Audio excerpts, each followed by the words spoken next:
വയനാട്ടിലെ ബ്രഹ്മഗിരി സൊസൈറ്റിയിൽ നിക്ഷേപിച്ച പണം തിരികെ ലഭിക്കാത്തതിനാൽ സ്വന്തം തുടർ ചികിത്സ പോലും നടത്താനാകാതെ ക്യാൻസർ അതിജീവിത. പുൽപ്പള്ളി ആടിക്കുള്ളി സ്വദേശി ആൻസി റോയ് 41 ലക്ഷം രൂപയാണ് സൊസൈറ്റിയിൽ നിക്ഷേപിച്ചത്.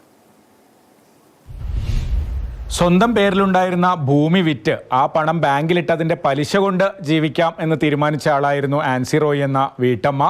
സഹകരണ ബാങ്കിൽ പലിശ അല്പം കുറഞ്ഞപ്പോൾ കൂടുതൽ പലിശ 10% പലിശ കിട്ടുമെന്ന് വിശ്വസിച്ചാണ്, അത് ഉറപ്പിച്ചാണ് ബ്രഹ്മഗിരി സൊസൈറ്റിയിൽ പണം നിക്ഷേപിച്ചത്. ഏതാണ്ട് 41 ലക്ഷത്തോളം രൂപയാണ് നിക്ഷേപിച്ചത്.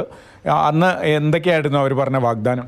അവർ പറഞ്ഞത് അവർക്ക് പലിശയ്ക്ക് ഒരു കുറവും വരില്ല, കൃത്യമായിട്ട് കൂട്ടിത്തരും, എല്ലാ മാസവും അയക്കും, ബാങ്കിലോട്ട് തന്നെ കാനറ ബാങ്കിലോട്ട് അതിൻ്റെ ഇൻട്രസ്റ്റ് ആയിട്ട് അയച്ചു തന്ന് ആ പൈസയായിരുന്നു ഞാൻ എടുത്തുകൊണ്ടിരുന്നത്. അതങ്ങനെ ഒരു വർഷത്തോളം അവർ കൃത്യമായിട്ട് തരുകയും ചെയ്തിട്ടുണ്ട്. അതായിരുന്നു ജീവിക്കാനുണ്ടായിരുന്ന ഒരു പൈസ, ആകെ ഒരു മാർഗം ഉണ്ടായിരുന്നത് മാത്രമാണ്. അതിനുശേഷമാണ് ഇപ്പം സുഖമില്ലാതെയായി, എൻ്റെ ഹസ്ബൻഡിനാണ് സുഖമില്ലാതെയായി, സ്ട്രോക്ക് വന്ന് മൊത്തത്തിൽ തളർന്നു പോയതായിരുന്നു. അത് കഴിഞ്ഞ് എൻ്റെ മോളെ പഠിപ്പിക്കാൻ്റെ പൈസയുടെ ആവശ്യങ്ങളുണ്ടായിരുന്നു. പല ആവശ്യങ്ങൾക്കും ചോദിക്കുമ്പോൾ പൈസ കൊടുത്തതിൻ്റെ പിറ്റേ മാസം മുതൽ ഒരിക്കലും അവർ തന്നിട്ടില്ല. ഒരു പ്രാവശ്യം പോലും തന്നിട്ടില്ല കൃത്യമായിട്ട്. പക്ഷേ അത് കഴിഞ്ഞ് എന്നും ഇവരോട് ചോദിക്കുമ്പോൾ ഇവർ അവധി പറഞ്ഞ് പോയിക്കൊണ്ടിരിക്കുക. ശരിക്കും പറഞ്ഞാൽ ഈ സുഖമില്ലാതെയായി എൻ്റെ ഹസ്ബൻഡിന് ട്രീറ്റ്മെൻറ്റ് മുടങ്ങി. അത് കഴിഞ്ഞ് എനിക്ക് ഹാർട്ടിൻ്റെ പ്രോബ്ലമായി.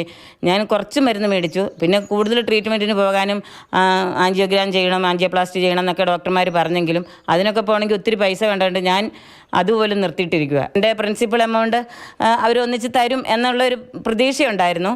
പക്ഷേ ഇത്തവണ എനിക്ക് ലാസ്റ്റ് മന്തിൽ ഒരു 5 ലാക്ക് തന്നിട്ടുണ്ട്. തന്നപ്പോൾ അവർ 7 ലാക്കിൻ്റെ ബോണ്ട് മേടിച്ച് അവിടെ വെച്ചു. അപ്പം ഞാൻ ചോദിച്ചു, അപ്പം ഇത്രയും കാലം എനിക്ക് ഇൻട്രസ്റ്റ് ഒന്നും ഇല്ലായിരുന്നോ എന്ന് ചോദിച്ചു. പറയാം, പ്രിൻസിപ്പൽ എമൗണ്ട് മാത്രമേ തരുവുള്ളൂ എന്ന്. പ്രിൻസിപ്പൽ എമൗണ്ട് മാത്രം തരാനാണെങ്കിൽ ഞാൻ എങ്ങനെ ജീവിക്കും? ഇതല്ല, ഞാൻ അവരോട് നേരെ പറഞ്ഞിട്ടുണ്ട്, ഏതെങ്കിലും കാരണവശാലും എനിക്ക് എൻ്റെ പൈസ കിട്ടാതെ വന്നാൽ ഞാൻ കുറച്ചും കൂടി ക്ഷമിക്കും, ഞാൻ അവിടെ വന്ന് ആത്മഹത്യ ചെയ്യും. അവരുടെ ഓഫീസിൽ പോയാൽ ഞാൻ ആത്മഹത്യ ചെയ്യും. അത് ഞാൻ അവരോട് പറഞ്ഞിട്ടുണ്ട്.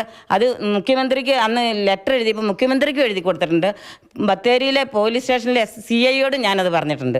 പിന്നെ ആരും പറഞ്ഞില്ല എന്ന് പറയാൻ പറ്റില്ല. പിന്നെ തന്നെയല്ല, അവരുടെ ജില്ലാ സെക്രട്ടറി ഉണ്ടല്ലോ റഫീഖ്, അവർക്കും ഞാൻ റിട്ടേൺ എഴുതി കൊടുത്തിട്ടുണ്ട്. എത്ര വർഷമായിട്ടുണ്ടാവും ഈ മുഴുവൻ പൈസ ഡെപ്പോസിറ്റ് ഇത് കിട്ടാതായിട്ട്? ഇപ്പോൾ എത്ര വർഷമായിട്ടുണ്ടാവും?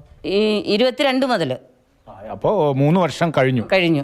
സ്വന്തം ചികിത്സയും ജീവിതവും ഒക്കെ വഴിമുട്ടിയ അവസ്ഥയിലാണ് ആൻസി റോയ് എന്ന വീട്ടമ്മ. ആകെ ഉണ്ടായിരുന്ന സമ്പാദ്യം, അതിൻ്റെ പലിശ കൊണ്ട് ജീവിക്കാം എന്ന് വെച്ചാണ് ഈ ബ്രഹ്മഗിരി സൊസൈറ്റിയിൽ നിക്ഷേപിച്ചത്. കടുത്ത വഞ്ചനയാണ് സൊസൈറ്റിയുടെ ഭാഗത്തു നിന്ന് ഉണ്ടായതെന്നാണ് ഇവർ പറയുന്നത്. കമൽ, മാതൃഭൂമി ന്യൂസ്, വയനാട്.